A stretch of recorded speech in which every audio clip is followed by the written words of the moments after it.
Hello साथियों, नमस्कार। मैं सुनील कुमार, स्वागत है आप सभी का अपने YouTube चैनल अभिप्रेरणा ई क्लासेज में। दोस्तों, कल अपन ने जो मनोविज्ञान है उसका जो परिचय उसके बारे में बात की थी पिछले वीडियो में। आज अपन बात कर रहे हैं शिक्षा मनोविज्ञान का जो अर्थ है उसकी। मनोविज्ञान की बात की तो मैंने कल भी इससे पहले चर्चा की थी कि मनोविज्ञान की जो रुचि है वो विशेषकर इस बात में है कि मनुष्य के व्यवहारों से जुड़ी हुई उसमें विशेषकर रुचि है। जैसे मनुष्य है वो अप्रसन्न क्यों रहता है, या मान लीजिए वो मतलब दूसरों की सहायता क्यों करता है, हिंसा क्यों करता है, तो आदि कई प्रकार के जो प्रश्न है मनुष्य से जुड़े हुए इनमें वह विशेषकर रुचि लेता है। अब यहाँ पे अपन बात करेंगे शिक्षा मनोविज्ञान। देखिए, दोनों की अलग अलग बात करता हूँ मैं। सबसे पहले शिक्षा। शिक्षा क्या है? शिक्षा जो है अंग्रेजी के जो एजुकेशन से बनी है और यह लैटिन भाषा के एजुकेयर से, लैटिन भाषा के एजुकेयर, जो दो शब्दों से मिलकर बनी है, यानी दो से, जिसमें देखिए एक तो है ई और ड्यूको। ई का मतलब है अंतर्निहित भावनाएं और ड्यूको का मतलब है बाहर निकालना या बाहर लाने से। ई का मतलब क्या है? अंतर्निहित भावनाओं से, और ड्यूको का मतलब है बाहर निकालना या बाहर लाना। देखिए, शिक्षा क्या है? अंतर्निहित भावनाओं को शिक्षा, या अपन यह कह सकते हैं शिक्षा वह प्रक्रिया है जिसमें अंतर्निहित भावनाओं को बाहर लाने का कार्य किया जाता है। और किसके द्वारा होता है यह कार्य? शिक्षा के द्वारा। और इसमें देखिए अंतर्निहित भावनाएं यानी व्यक्ति के पास पहले से ज्ञान है, शिक्षा की प्रक्रिया के द्वारा उनको क्या है, उसको बाहर लाने का कार्य किया जाता है। शिक्षा, और जो इसमें देखिए शिक्षा में भी अपन बात करते हैं कि वास्तव में जो शिक्षा है वो शिक्षा, जैसे अपन कह सकते हैं कि जो हम शिक्षा ग्रहण करते हैं क्या वो वास्तव में शिक्षा है क्या? शिक्षा जो होती है उसकी सबसे जो महत्वपूर्ण पहचान वो होती है जिसमें व्यक्ति भविष्य में आने वाली जो चुनौतियां हैं, जो समस्या है, उनका सामना कर सकता है और एक वैज्ञानिक दृष्टिकोण विकसित कर सकता है। वास्तव में वही शिक्षा है। या अपन यह कहें कि शिक्षित व्यक्ति कौन है? शिक्षित व्यक्ति वह है जो अपने जीवन को संतुष्ट कर सके या उसके जीवन में आने वाली जो विभिन्न प्रकार की समस्याएं हैं, चुनौतियां हैं, उनका वह सामना कर सके। ठीक है। और शिक्षा से तात्पर्य अपन कह सकते हैं शिक्षा वही है जिसमें व्यक्ति का सर्वांगीण विकास हो। अगर ऐसी शिक्षा जिससे सर्वांगीण विकास नहीं हो रहा है तो हम उसको शिक्षा नहीं कहेंगे। ऐसा व्यक्ति जो सिर्फ किताबी ज्ञान ही अर्जित किया है उसने, और वो सिर्फ दूसरों को किताबी ज्ञान ही पूर्ण करवा रहा है, तो वास्तव में वो शिक्षा नहीं दे रहा है, वो केवल और केवल लोगों को साक्षर कर रहा है। साक्षर और शिक्षा, इस दोनों में भी देखिए अंतर है। एक तो अपन कहते हैं साक्षरता, और एक तो होता है एक साक्षर व्यक्ति और एक होता है शिक्षित व्यक्ति। थोड़ा सा मैं अंतर करूंगा। हालांकि इसमें देखिए साक्षरता की जो बात करें अपन, तो साक्षरता केवल किताबी ज्ञान तक है, ठीक है।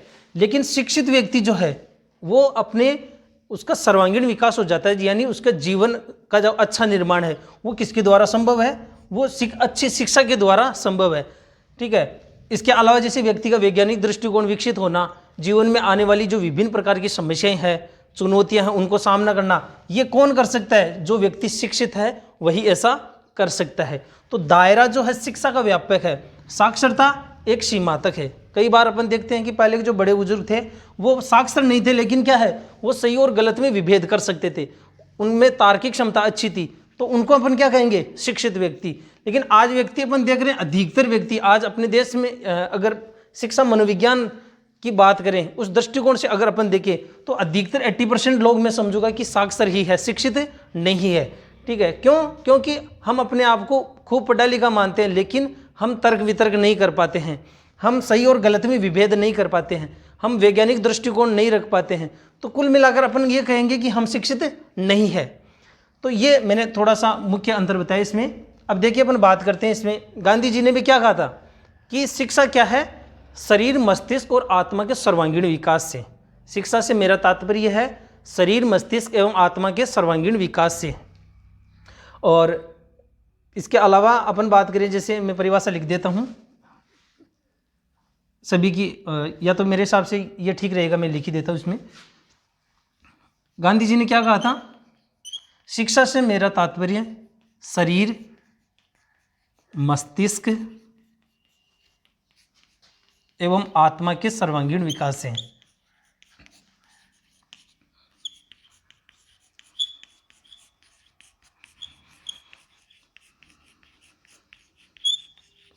स्वामी विवेकानंद के अनुसार अगर अपन शिक्षा की परिभाषा देखें तो वह है कि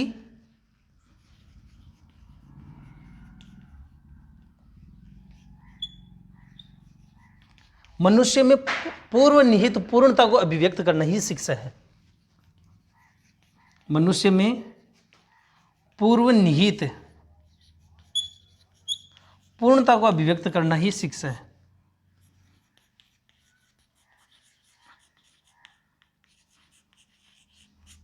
शिक्षा क्या है? मनुष्य में पूर्व निहित पूर्णता को अभिव्यक्त करना है। देखिए, मनुष्य पहले से पूर्ण है, बस उसको उसके पास जो ज्ञान है उसको क्या है? शिक्षा के माध्यम से बाहर लाना है। फ्रोबेल के अनुसार बात करूं तो मैं, शिक्षा वह प्रक्रिया है जिसके द्वारा बालक अपनी आंतरिक शक्तियों को बाह्य शक्तियों का रूप देता है। शिक्षा वह प्रक्रिया है जिसके द्वारा बालक आंतरिक शक्तियों को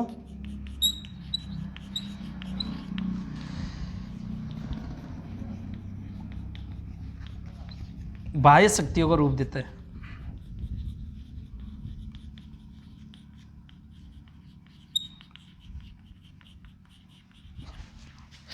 और एक परिभाषा और है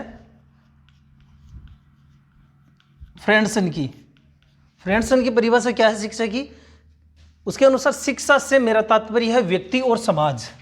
शिक्षा से मेरा तात्पर्य है व्यक्ति एवं समाज दोनों के कल्याण से।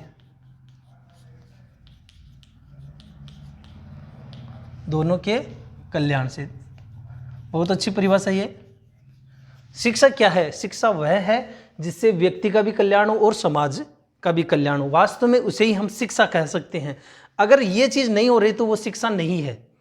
अगर व्यक्ति और समाज दोनों का कल्याण नहीं हो रहा है तो ऐसी शिक्षा जिसको हम शिक्षा मानते हैं, वास्तव में वो शिक्षा नहीं है, केवल और केवल क्या है? साक्षरता है। और जो इसमें अरस्तु ने भी क्या कहा था, इसमें एक परिभाषा दी थी कि स्वस्थ शरीर में स्वस्थ मस्तिष्क का निर्माण होना ही शिक्षा है।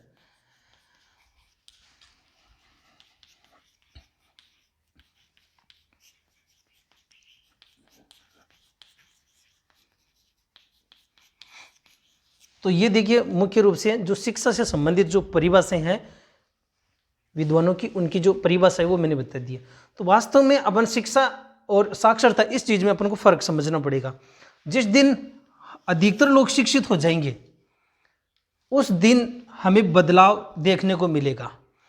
यहाँ पे अपन बात करेंगे, आजकल अपन बात करें विद्यालयों में सिर्फ और सिर्फ लोगों को साक्षर किया जा रहा है, केवल सिलेबस को पूर्ण करवाना। उनको जीवन जीने की जो कला है वो शिक्षा के माध्यम से मिल सकती है। और जीवन जीने की कला तो जो शिक्षक है वो क्या दे पाएंगे? हकीकत यह है कि अधिकतर जो शिक्षक है वो भी कुसमायोजित रहते हैं। तो वैसी स्थिति में हम कहेंगे कि वास्तव में वो शिक्षा नहीं दे पा रहे हैं। इसी कारण से समाज में, देश में बदलाव नहीं है और इनका कल्याण नहीं हो पा रहा है। बिल्कुल कह भी रहा है यहाँ पे, देखिए फ्रेंड्सन के, व्यक्ति एवं समाज। शिक्षा क्या है? जिससे व्यक्ति एवं समाज दोनों का कल्याण हो। अब आप खुद अपने धरातल पे स्वयं अवलोकन करके देखिए कि क्या वास्तव में कल्याण हो रहा है या नहीं हो रहा। अगर आपको लग रहा है हो रहा है तो मान लीजिए आपने शिक्षा ग्रहण की है या आप लोगों के कल्याण के लिए शिक्षा दे रहे हैं। और अन्यथा सिर्फ और सिर्फ हम लोगों को साक्षर कर रहे हैं या हम भी स्वयं क्या है सिर्फ और सिर्फ साक्षर हुए। तो ये बात हो गई है केवल और केवल शिक्षा की। अब मैं बात करता हूँ मनोविज्ञान की। शिक्षा मनोविज्ञान, यानी इन दोनों को साथ में अपन बात करते हैं इसमें।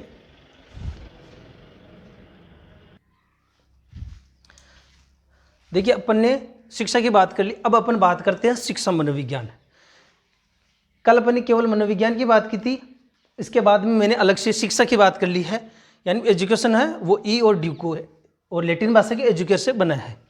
अब मैं इन दोनों की बात करता हूँ, शिक्षा मनोविज्ञान। अब अपने विषय पे आते हैं इसमें कि शिक्षा मनोविज्ञान क्या। सामान्य सीधे अर्थों में बात करें तो शिक्षा मनोविज्ञान यानी शिक्षा से संबंधित मनोविज्ञान। सीधी बात क्या है, शिक्षा से संबंधित मनोविज्ञान। देखिए शिक्षा क्या करती है, एक एक शब्द को अपन को देखना है। शिक्षा क्या करती है, व्यक्ति के व्यवहार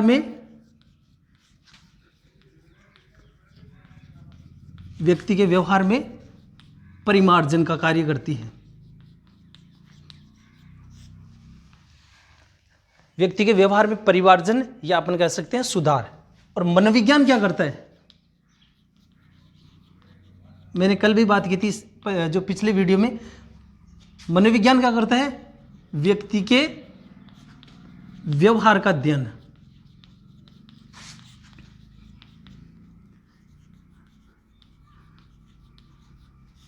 बेसिक अपनी हर एक चीज अच्छे तरीके से क्लियर होना जरूरी है। अगर इस विषय को समझ लेंगे तो निश्चित रूप से कहीं कोई दिक्कत नहीं होगी, और अगर समझेंगे ही नहीं तो हमारे हर कदम पे समस्या ही समस्या है और हर बार अपन को रटना ही पड़ेगा, और रटकर हम टेक्निकल जो क्वेश्चन है उनको हम सॉल्व नहीं कर सकते। तो यहाँ पे देखिए दोनों को, शिक्षा क्या है, व्यक्ति के व्यवहार में परिमार्जन करने का कार्य करती है, और मनोविज्ञान क्या करता है, व्यक्ति के व्यवहार का अध्ययन करता है। दोनों बात अलग अलग। एग्जाम में अगर आपको पूछा जाता है मनोविज्ञान का कार्य क्या है, आपके सामने ऑप्शन ये आ गया, व्यक्ति के व्यवहार में परिमार्जन, व्यक्ति के व्यवहार का अध्ययन करना, या दोनों। तो अगर आप दोनों करते हो तो गलत होता है, केवल आप इसको करते हो तो गलत हो। तो मनोविज्ञान का कार्य क्या है, विशेष रूप से बिल्कुल स्पष्ट रूप से ध्यान रखना है इस बात को कि व्यक्ति के व्यवहार का अध्ययन करना किसका कार्य है, मनोविज्ञान का कार्य है। और व्यक्ति के व्यवहार में परिमार्जन या सुधार करने का जो कार्य किसका है, वो शिक्षा का है। ठीक है। और शिक्षा मनोविज्ञान किसे कहेंगे, अब शिक्षा मनोविज्ञान कहेंगे कि व्यक्ति के व्यवहार में परिमार्जन करने के लिए, ठीक है, व्यक्ति के व्यवहार का अध्ययन करना ही क्या है, शिक्षा मनोविज्ञान है। या अपन कह सकते हैं कि व्यक्ति के व्यवहार को उन्नत बनाने के लिए या उसको परिमार्जन करने के लिए व्यवहार का अध्ययन करते हैं। तो इस अध्ययन की इस शाखा को हम क्या कहते हैं, शिक्षा मनोविज्ञान करते हैं। तो इस बात को अच्छे से समझना है कि व्यक्ति के व्यवहार में सुधार करने के उद्देश्य से व्यक्ति के व्यवहार का अध्ययन करना ही क्या है, शिक्षा मनोविज्ञान है। ठीक है। तो ये दोनों बात एक जगह कर दोगे तो क्या हो जाएगा, शिक्षा मनोविज्ञान। अब इसमें बात करते हैं, इसमें शिक्षा मनोविज्ञान, देखिए इसमें मनोविज्ञान के क्षेत्र है, इसके अंतर्गत कई और अन्य क्षेत्र भी आते हैं। जैसे अपन बात करें अपराध मनोविज्ञान,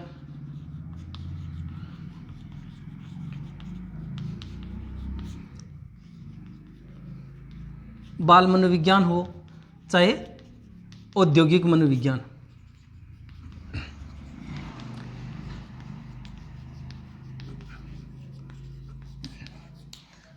इसके अंतर्गत कई, इन सभी में व्यक्ति के व्यवहार का अध्ययन किया जाता है, और ये व्यवहारिक मनोविज्ञान अपन इसको कह सकते हैं। यहाँ पे देखिए समझना है कि जैसे अपराध मनोविज्ञान में क्या होता है, अपराधी व्यक्ति का, कोई भी अपराध मनोविज्ञान में क्या होता है, अपराधी व्यक्ति का अपराध से संबंधित जो वातावरण है उसमें व्यक्ति के व्यवहार का अध्ययन किया जाता है। अपराध मनोविज्ञान में क्या होता है, अपराधी व्यक्ति का उसका जो वास्तविक वातावरण है, अपराध से संबंधित वातावरण, वहीं पे उसके व्यवहार का अध्ययन किया जाता है। दूसरा, जैसे शिक्षा मनोविज्ञान में क्या होता है, शिक्षा मनोविज्ञान में बालक का शिक्षा से संबंधित वातावरण में अध्ययन किया जाता है। दोनों को समझ गए होंगे आप कि शिक्षा मनोविज्ञान में क्या होता है, शिक्षा मनोविज्ञान में बालक के व्यवहार का अध्ययन शिक्षा से संबंधित वातावरण में ही किया जाता है। औद्योगिक मनोविज्ञान में भी बिल्कुल ऐसे होता है, व्यक्ति का औद्योगिक जो वातावरण होता है उसमें ही उसके व्यवहार का अध्ययन किया जाता है। सबका अपना एक अलग अलग वातावरण होता है, और वहीं पे वह जो व्यक्ति है, बालक है कोई भी, वो अपना स्वाभाविक व्यवहार प्रदर्शित करता है। जैसे शिक्षा मनोविज्ञान में बालक अपना स्वाभाविक वातावरण कहाँ पे प्रदर्शित करेगा, विद्यालय में।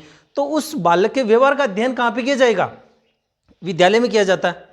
तो ये चीज़ इसमें सबसे महत्वपूर्ण ध्यान रखना इसमें कि जैसे शिक्षा मनोविज्ञान में क्या है, ये एक व्यवहारिक विज्ञान होने के कारण इसमें बालक का जो व्यवहार का अध्ययन है वो उसी के वातावरण में किया जाता है। तो ये इसमें बात भी आप समझ चुके हैं। अब मैं बात करता हूँ इसमें जो मनोविज्ञान है उससे संबंधित परिभाषाएं, मनोविज्ञान की परिभाषाओं की मैं बात करता हूँ। ये बात अगर आपने अच्छे से समझ ली तो कोई दिक्कत नहीं इसमें। देखिए मनोविज्ञान की परिभाषाओं की बात करते हैं, शिक्षा मनोविज्ञान की परिभाषाओं की बात कर रहा हूँ मैं। सबसे पहले बात करता हूं मैं, परिभाषाओं की बात करूं इसमें, कोल्सनिक की। सबसे पहले परिभाषा की बात कर रहा हूं मैं, कोल्सनिक। मनोविज्ञान के अनुसंधानों का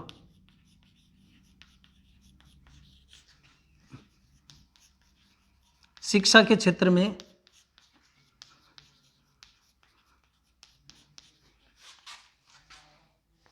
प्रयोग करना।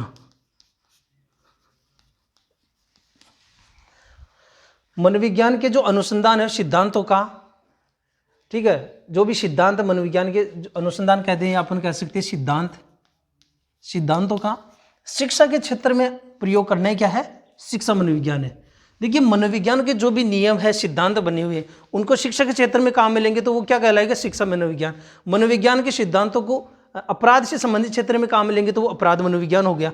उनको उद्योग से संबंधित, राजनीति से संबंधित या जिस भी विषय में अपन काम में लेते हैं उसका एक अलग उसकी एक शाखा अलग हो जाती है। मैं बात कर रहा हूँ दूसरी इसमें स्किनर की। स्किनर की क्या है, मनोविज्ञान का संबंध शिक्षा मनोविज्ञान का संबंध, शिक्षा मनोविज्ञान का संबंध सीखने एवं सिखाने से है। पिछली बार सेकंड ग्रेड में ये परिभाषा पूछी गई थी। शिक्षा मनोविज्ञान का संबंध किससे है, सीखने एवं सिखाने से। इसका क्षेत्र अपराध से संबंधित नहीं है, यहाँ पे सिर्फ क्या है, शिक्षा जो विद्यालय का जो वातावरण उससे संबंधित जो भी घटना है उसका अध्ययन इसमें किया जाता है। शिक्षा मनोविज्ञान का संबंध सीखने एवं सिखाने से है। क्रो एवं क्रो के अनुसार शिक्षा मनोविज्ञान व्यक्ति के जन्म से लेकर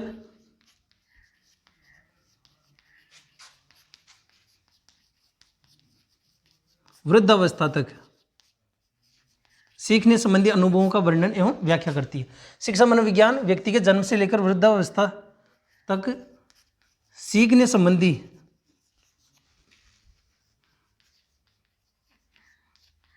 अनुभवों का वर्णन एवं व्याख्या करती है।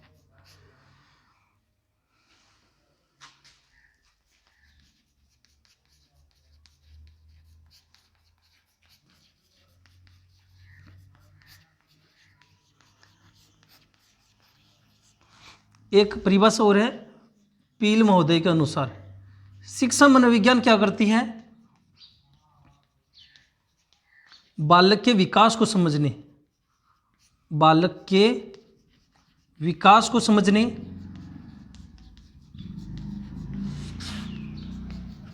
उसकी क्षमताओं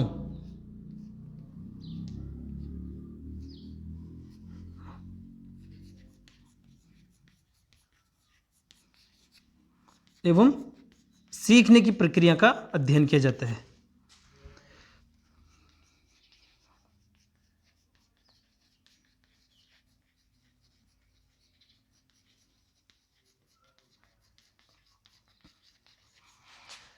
और एक परिभाषा और है लास्ट स्टीवन के अनुसार शिक्षा मनोविज्ञान शैक्षिक विकास का क्रमबद्ध अध्ययन है। शैक्षिक विकास का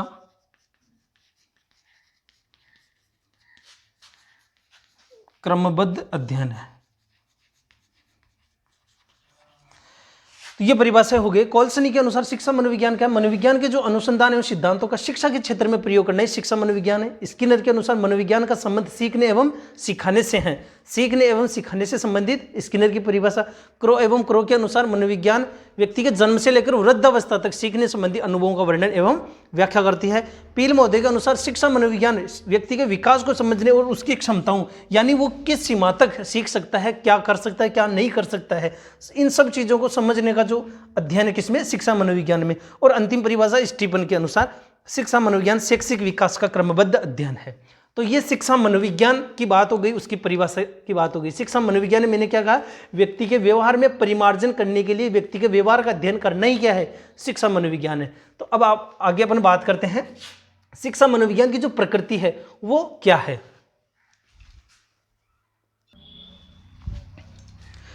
देखिए अब अपन बात करते हैं शिक्षा मनोविज्ञान की प्रकृति।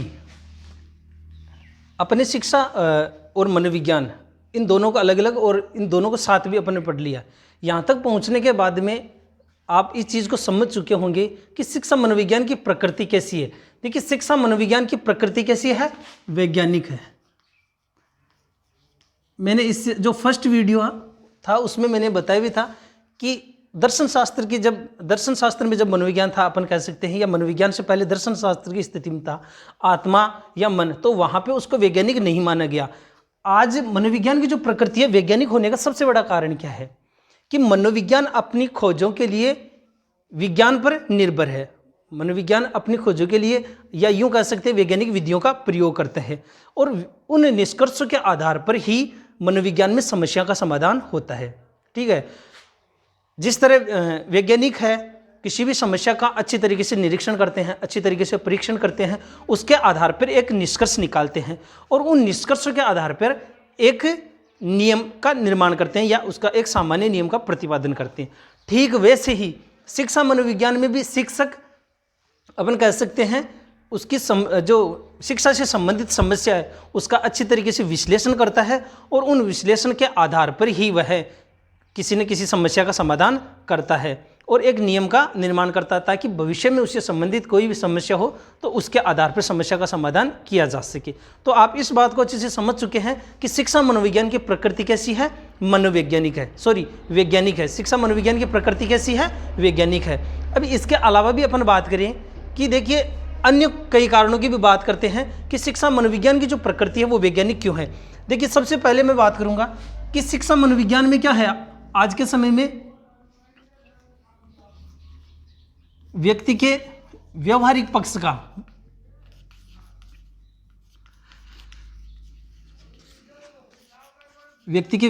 का शैक्षणिक परिस्थितियों में अध्ययन किया जाता है।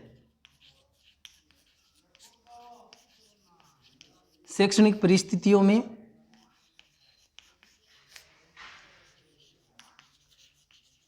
अध्ययन किया जाता है। सबसे बड़ा जो मुख्य कारण है कि शिक्षा मनोविज्ञान की प्रकृति वैज्ञानिक क्यों है, पहली बात तो यह है कि इसमें व्यक्ति के व्यवहारिक पक्ष का शैक्षणिक परिस्थितियों में अध्ययन किया जाता है। दूसरी बात है इसकी प्रकृति वैज्ञानिक होने के कारण कि इसमें जो भी नियम एवं सिद्धांत है, जो भी नियम शिक्षा मनोविज्ञान में जो भी नियम एवं सिद्धांत है वो क्या है, सार्वभौमिक है। यानी जो भी नियम एवं सिद्धांत बने हुए हैं शिक्षा मनोविज्ञान की, जो भी विधियां हो चाहे जो भी सिद्धांत हो, उनका दायरा एक सीमित क्षेत्र तक ही नहीं है बल्कि सार्वभौमिक है, व्यापक है। पूरी दुनिया में वो नियम सिद्धांत शिक्षण विधियां चलती है। तो शिक्षा मनोविज्ञान की प्रकृति वैज्ञानिक होने का दूसरा बड़ा कारण क्या है, इसके जो नियम एवं सिद्धांत है वो क्या है, सार्वभौमिक है। तीसरी बात करते हैं इसमें शिक्षा मनोविज्ञान की प्रकृति वैज्ञानिक होने का कारण कि इसमें विज्ञान की तरह इस प्रकार के प्रश्नों में विशेषकर रुचि है, जैसे कब, क्यों, कैसे। बालक ऐसा व्यवहार क्यों कर रहा है, उसके इस व्यवहार को कैसे सुधार किया जा सकता है या इस समस्या को कैसे दूर किया जा सकता है। कब बालक ऐसा व्यवहार करता है, कब, क्यों, कैसे, ऐसे प्रश्नों में रुचि। तो ऐसे प्रश्नों में रुचि के कारण भी अपन शिक्षा मनोविज्ञान की प्रकृति को क्या मानेंगे, वैज्ञानिक। इसके अलावा अपन और अन्य बात करते हैं कि इसमें शिक्षा मनोविज्ञान की प्रकृति वैज्ञानिक होने के कारण इसमें भविष्यवाणी की जा सकती है, भविष्यवाणी की जा सकती है। यानी उसके व्यवहार के बारे में, उसके अच्छी तरीके से उसके व्यवहार का अध्ययन करने के बाद में उसकी मानसिक प्रक्रिया हो चाहे उसके अनुभव हो और उस व्यवहार, इन सब के आधार पर उसके बारे में भविष्यवाणी की जा सकती है या काफ़ी हद तक उसके व्यवहार के बारे में पूर्व कथन किया जा सकता है। इसके अलावा इसकी प्रकृति मनोवैज्ञानिक होने का कारण अपन कह सकते हैं कि इसमें शिक्षा मनोविज्ञान में अपन कह सकते हैं इसकी प्रकृति, ये मैंने बता दिया, इसमें इसकी भविष्यवाणी की जा सकती है। और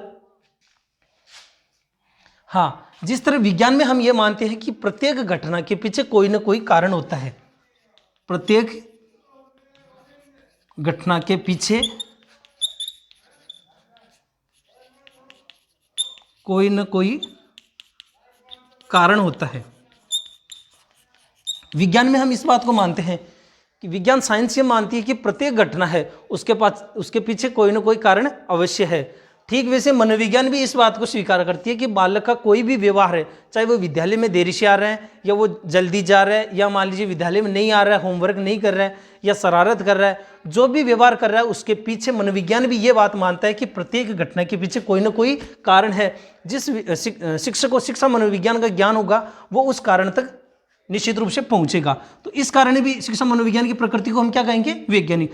और इसमें क्या है, अतीत की बजाय वर्तमान पर ध्यान, अतीत की बजाय वर्तमान पर ध्यान।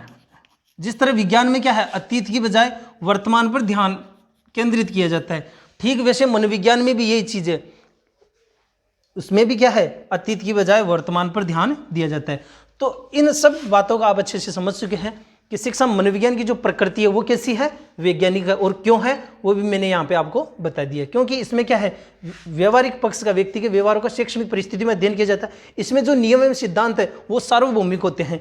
इसमें कब, क्यों, कैसे आदि प्रश्नों में विशेषकर रुचि ली जाती है, और इसमें भविष्यवाणी भी की जा सकती है, जैसे मनोविज्ञान, जैसे विज्ञान में की जाती है वैसे ही। और प्रत्येक घटना के पीछे मनोविज्ञान भी कोई ना कोई कारण अवश्य मानने लगा है, और अंतिम में इसमें अतीत की बजाय वर्तमान पर ध्यान केंद्रित किया जाता है। तो इस कारण अपन कह सकते हैं कि शिक्षा मनोविज्ञान की प्रकृति है वो भी कैसी है, वैज्ञानिक है। अब अपन बात करते हैं शिक्षा मनोविज्ञान का जो क्षेत्र है उसकी।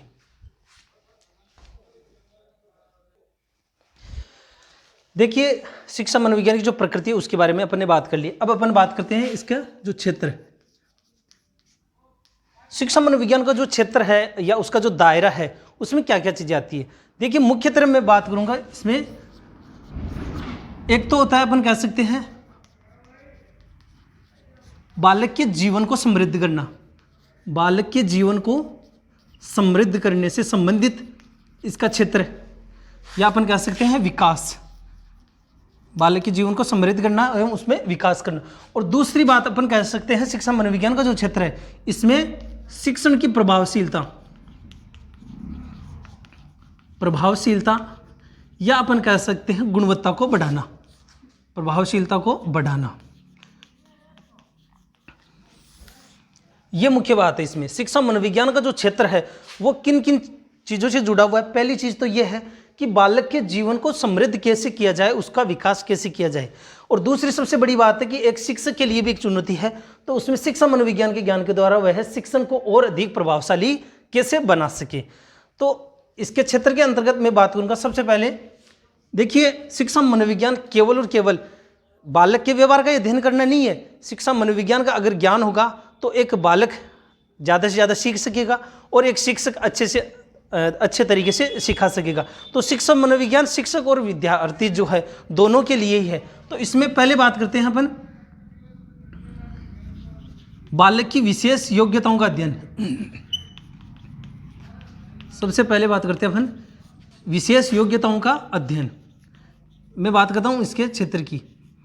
शिक्षा मनोविज्ञान के ज्ञान के द्वारा हम बालक की विशेष योग्यताओं का अध्ययन कर सकते हैं। इसका दायरा जो क्षेत्र की बात कर रहा हूँ कि बालक में क्या क्या योग्यताएं हैं, क्या क्या योग्यताएं नहीं है, तो उन योग्यताओं, उन क्षमताओं के आधार पर हम इस बारे में और अधिक जानकारी प्राप्त कर सकते हैं शिक्षा मनोविज्ञान के द्वारा, और उसके आधार पर ही हम बालक को शिक्षण का कार्य करवाते हैं ताकि बालक है वो ज़्यादा से ज़्यादा सीख सकता है। और उनकी जो व्यक्तिगत विभिन्नता है, दूसरा मैं पॉइंट लूँगा इसमें व्यक्तिगत विभिन्नताओं का अध्ययन, व्यक्तिगत विभिन्नताओं का अध्ययन। शिक्षक मनोविज्ञान के ज्ञान के द्वारा व्यक्तिगत विभिन्नताओं का अध्ययन, यानी अपन कह सकते हैं शिक्षक को अगर शिक्षा मनोविज्ञान का ज्ञान होगा तो वो इस बात को स्वीकार करेगा कि व्यक्तिगत विभिन्नता यानी प्रकृति में कोई भी दो बालक हो चाहे कोई भी दो वस्तु सभी स्तरों पर समान नहीं होती है। किसी न किसी स्तर पर समान हो सकती है लेकिन सभी स्तरों पर समान नहीं होती है। तो शिक्षा मनोविज्ञान का ज्ञान होगा तो वह उनकी व्यक्तिगत विभिन्नता को स्वीकार करेगा। उनमें सभी में अपनी अपनी कुछ योग्यताएं होती है, उनकी कुछ सीमाएं होती हैं। कोई व्यक्ति खेल के क्षेत्र, जैसे मैं कहूँ कोई व्यक्ति सिंगर बनना चाहता है, कोई व्यक्ति प्लेयर बनना चाहता है, कोई व्यक्ति इंग्लिश पढ़ने में उसकी विशेष योग्यता है, कोई व्यक्ति है मैथ्स में अच्छी योग्यता, उसमें अच्छी क्षमता है, तो इसका पता होगा तभी वो बालक उसको, तभी वो शिक्षक जो है उसको उस दिशा में आगे बढ़ा सकेगा। अब जिसकी बिल्कुल गणित में रुचि नहीं है और उसको ज़बरदस्ती गणित सिखाएंगे तो वो अपन कह सकते हैं वो समय ही व्यर्थ होने वाला है। तो ये शिक्षा मनोविज्ञान के द्वारा ही संभव है। इसके अलावा मैं बात करूं, व्यक्तिगत विभिन्नता के बारे में बता दिया कि सभी बालक जो है सभी स्तरों पर समान नहीं होते हैं, उनकी जो व्यक्तिगत विभिन्नताओं का जरूर ध्यान रखना चाहिए और उसके आधार पर जैसे बुद्धि है तो वो भी सभी की समान नहीं होती है, और सभी से हम समान अपेक्षा करें वो बिल्कुल भी अमनोवैज्ञानिक है, या अपन कह सकते हैं बिल्कुल भी मनोवैज्ञानिक नहीं है। यानी सभी बालकों से समान अपेक्षा नहीं की जानी चाहिए, क्योंकि प्रकृति में कोई भी दो वस्तु, कोई भी बालक है, कोई भी व्यक्ति वस्तु है वो समान सभी स्तरों पर समान नहीं है। इसमें अपन बात करते हैं, इसमें